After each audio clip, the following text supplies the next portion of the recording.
Well, this is an unfortunate situation here. John Warden has been one of the people that have been laid off from Hasbro. First reporting from TFW 2005, John Warden, who had recently just came back to Hasbro, as a matter of fact, um, basically came back. I mean, this is a 25-year veteran of being a working and stuff like that. So you know, um, he's been around a long time, and I don't like it, man. This is bad. Like you let go of someone who shaped Transformers. But let's talk about what he said. I've had the privilege of a lifetime to be part of the creative force at Hasbro. When I was a boy in the early 1980s, I was encouraged by my dad, an inner city public school art teacher, to learn about the industrial design.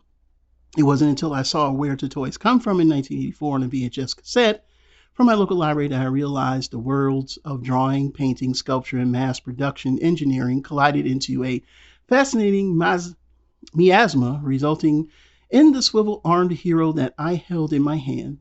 That next year, I would go on to write a letter to my fifth grade class, a letter for my fifth grade class to Ralph Schleifer, the mastermind SVP who, alongside the mighty James Groman, created the wacky Madball line in nearby metro area of Cleveland, Ohio. To my surprise, he wrote me back and I got a tour. The illustrations on Frisket hanging on the wall, originals from Groman himself and the think tank of subversive designers. My career at Hasbro has taught me what it means to dream hard enough that your dreams come to life.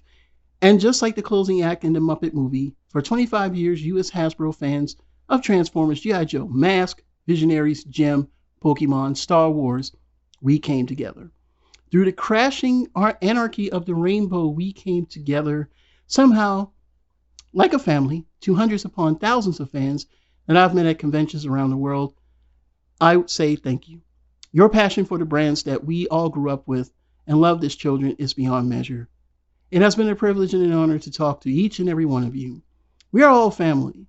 Thank you, fans, and thank you, Hasbro, for giving me the opportunity of a lifetime to bring my childhood dreams to life these past 25 years. Even to bring new dreams to life for a new generation of fans, like my kids who are now adults, as I gaze misty-eyed on my career and what magic comes next, my heart is filled with gratitude. Fear not, Autobots. I am sure our paths will come together again, as sure as the sun beams in from above the singing Muppets below.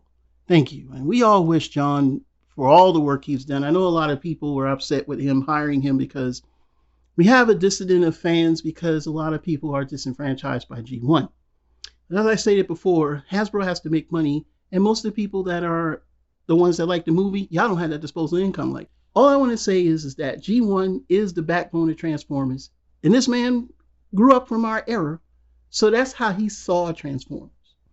And there's some interesting quips. I would love to see what his private Twitter says, but from what I've read in TFW 2005,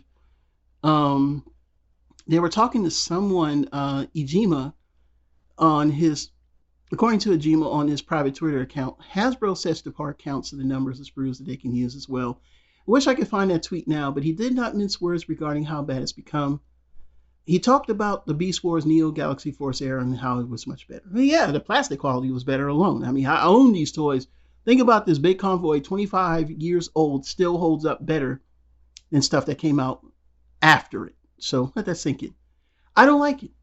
I don't know what Hasbro's doing, but I had a feeling since Transformers 1 did not do good, that we're going to see some strange things happening.